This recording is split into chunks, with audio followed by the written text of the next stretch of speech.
সপ্তম শ্রেণীর শিক্ষার্থীরা এবং যারা ভিডিওটা দেখছেন সবাইকে স্বাগত জানাচ্ছি। আমি ছিলাম সপ্তম শ্রেণীর গণিত তৃতীয় অধ্যায়ের অঙ্ক সমাধানে। তো আজকে 19 নম্বর অঙ্কের সমাধান করবো। তোমাদের বইয়ে বলা আছে এক খণ্ড জমিতে 20 কেজি 850 গ্রাম সরিষা উৎপন্ন হয়, অনুরূপ 7 খণ্ড জমিতে কি পরিমাণ সরিষা উৎপন্ন হয়। তাহলে এক খণ্ড জমিতে যা হবে 7 খণ্ডতে কি হবে, তার 7 গুণ হবে। তাহলে আমরা প্রথমে লিখতে পারি এখানে যে এক খণ্ড জমিতে সরিষা উৎপন্ন হয় 20 কেজি 850 গ্রাম। তাহলে 7 খণ্ড জমিতে সরিষা উৎপন্ন হয়, এটা 7 গুণ। তাহলে 7 দ্বারা যদি 20 কে গুণ করি, 20 গুণ 7 তার মানে কত হয়ে যাবে, 140। এই যে 140 কেজি। এবং 7 দ্বারা যদি আমরা 850 কে গুণ করি তাহলে হয়ে যাবে 5950 গ্রাম।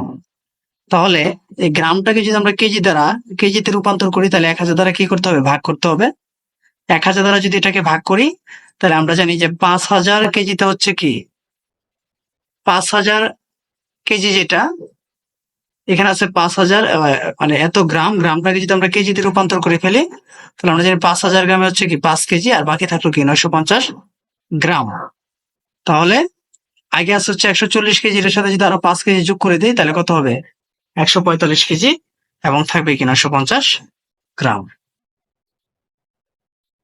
তো আশা করি সবাই বুঝতে পেরেছো। এবার যা বলছি 20 নম্বরে বলা হচ্ছে একটি মগের ভেতরের আয়তন 1500 ঘন সেন্টিমিটার, 270 লিটারে কত মগ পানি হবে।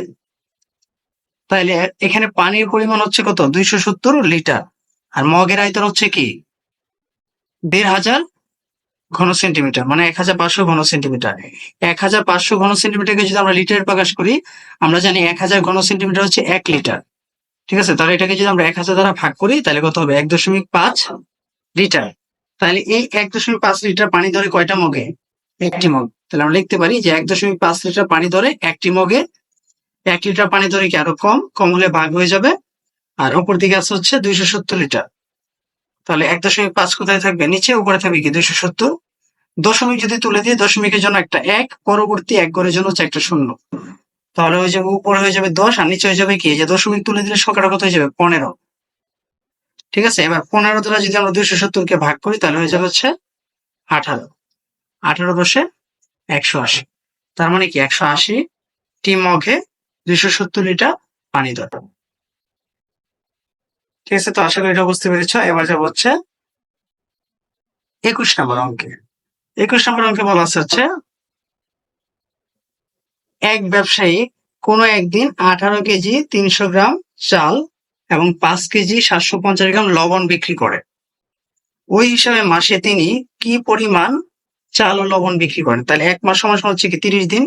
তাহলে আমরা লিখতে পারি কি যে একদিনে চাল বিক্রয় করে কত, একদিনে চাল বিক্রয় করে হচ্ছে 18 কেজি 300 গ্রাম, আর 30 দিনে চাল বিক্রি করে কি তার 30 গুণ। এবার 30 দ্বারা যদি আমরা 18 কে গুণ করি তাহলে হয়ে যাবে কি 540। লিখতে পারি 540 কেজি, এবং 30 দ্বারা যদি 100 কে গুণ করা হয় তাহলে হয়ে যাবে কি 9000 গ্রাম। তাহলে 9000 গ্রামকে যদি আমরা কেজিতে রূপান্তর করি 1000 দ্বারা ভাগ করলে হবে, তাহলে এখানে আরো 9 কেজি হয়ে যাবে। তাহলে 540 এর সাথে যদি আমরা 9 যোগ করে ফেলি এটা কত হবে, 549 কেজি এক মাসে সে চাল বিক্রি করে। এভাবে আমরা ডালের হিসাবটা যদি করি, সরি লবণের হিসাব করি, তাহলে একদিনে লবণ বিক্রি করে হচ্ছে 5 কেজি 750 গ্রাম। তাহলে 30 দিনে লবণ বিক্রয় করে তার 30 গুণ। তাহলে 30 দ্বারা যদি 5 কে গুণ করা হয় তাহলে হয়ে যাবে কি 150 কেজি। আর 750 এর সাথে যদি আমরা 30 গুণ করি তাহলে হবে 22,500 গ্রাম। তাহলে 22,000 গ্রামের হচ্ছে কি 22 কেজি, আর বাকি থাকলো কি 500 গ্রাম। এটাকে আমি ভেঙে এভাবে লিখে রাখলাম যে 150 কেজি যোগ হচ্ছে কি 22 কেজি 500 গ্রাম। তার মানে 150 এর সাথে যদি আমরা 22 যোগ করে ফেলি তাহলে কত হবে, 172। তাহলে আমরা লিখতে পারি যে 172 কেজি 500 গ্রাম, অর্থাৎ এক মাসে সে লবণ বিক্রি করছে এটা। ঠিক আছে, তো আশা করি এটাও বুঝতে পেরেছ। এবার যাবো হচ্ছে তোমাদের বইয়ের 22 নম্বর অঙ্কের সমাধানে। তো 22 নম্বরে বলা আছে যে কোন পরিবারে দৈনিক 1.25 লিটার দুধ লাগে। প্রতি লিটার দুধের দাম 52 টাকা হলে ওই পরিবারে 30 দিনে কত টাকার দুধ লাগবে। আগে দেখতে হবে 30 দিনে কতটুকু পরিমাণ দুধ লাগে, অর্থাৎ কত লিটার দুধ লাগে এটাকে আমাকে বের করতে হবে। তাহলে একদিনে দুধ লাগে হচ্ছে 1.25 লিটার, 30 দিনে দুধ লাগে, এটার সাথে 30 গুণ করবা, তাহলে কত হবে? 37.5 লিটার। এবার 1 লিটার দুধের দাম হচ্ছে 52 টাকা, আর 37.5 লিটার দুধের দাম হবে, এর সাথে এটা গুণ করে দিব, গুণ করে দিলে হবে 1950 টাকা।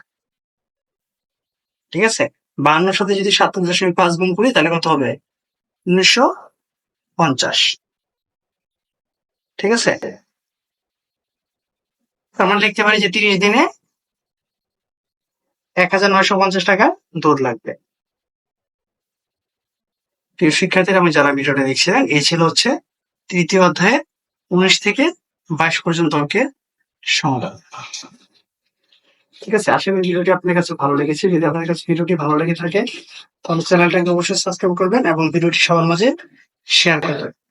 ধন্যবাদ সবাইকে এতক্ষণ মনোযোগ দিয়ে ভিডিওটি দেখার জন্য।